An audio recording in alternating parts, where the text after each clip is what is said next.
គេកក់មីនកក់មេនហ្នឹងអស់100000គេថាយាយរស់វិញបាត់ហើយខ្ញុំមិនដោះខំតកក់មេនឈ្មោះ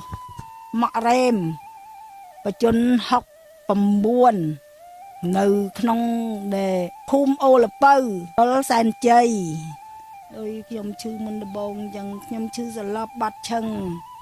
ដល់នៅពេទ្យនេះខ្ញុំដឹងថាសន្លប់មួយថ្ងៃ3ដងមិនដឹងដល់ពេលអញ្ចឹងទៅកូនចៅគេថាអស់សង្ឃឹមហើយគេថាងាប់ហើយចុះបើយើងបាត់ជើងមកដែលគេបញ្ចុះមកវាសិតតែអាចមកស្អែអាចខ្មាំងណាអាចដែលយើងដែលដោយកូនងាអញ្ចឹងណាដល់អញ្ចឹងទៅគេបញ្ជូនខ្ញុំយកទៅពេទ្យធំបញ្ជូនទៅពេទ្យបងប្អូនគេទៅអស់ប្តីស្រីអីហ្នឹងគេទៅមើលមនុស្សនឹងវាបាត់ឈឹងមែនប៉ុន្តែដល់ពេលអញ្ចឹងពេទ្យគេដាក់អុកស៊ីសែនហ្នឹងទៅគេបញ្ជូនទៅពេទ្យធំសាកមើលយកទៅដល់ហ្នឹងក៏វាគ្រាន់ថាបានគ្រាន់ស្រួលចេះស្រួលទិញចឹងមកផ្ទះម្សាទៅម្សាក្រោយទៀតនេះបានគេរកដុតទៀតគេថាងាប់អត់ហើយអត់មានរស់ទេលែងនេះហើយនឹងហើយបានគេផ្អើលទៅឈូទៅឆគេចាំតាថាចាំមើលតែខ្មោចមកទេអាលគេដុតតែសក់យើងនេះគេកក់មីនហ្នឹងហើយនឹងតាអីតវ៉ាន់កក់មីនអស់100000តែដល់ពេលគេមកធ្វើខ្នល់ហ្នឹងគេមកវាស់ខ្នល់ហ្នឹងគេថាគេលេខឃើញខ្ញុំគេថាយាយរស់វិញបាត់ហើយខ្ញុំមិនដោះខំតកក់មែន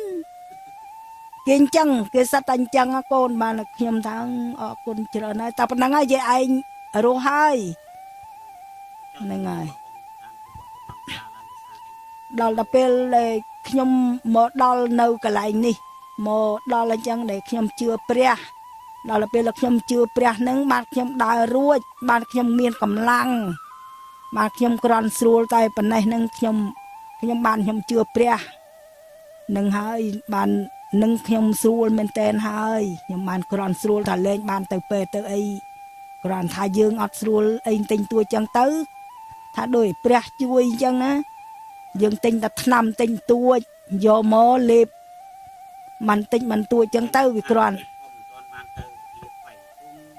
មិនតាន់បានទៅពហិហ្នឹងវាពិបាកវេទនាហ្នឹងហើយដូចដែលខ្ញុំថាជាពីដំបងចឹងហើយដូចថាគេយកទៅរត់ដុតហ្នឹងហើយ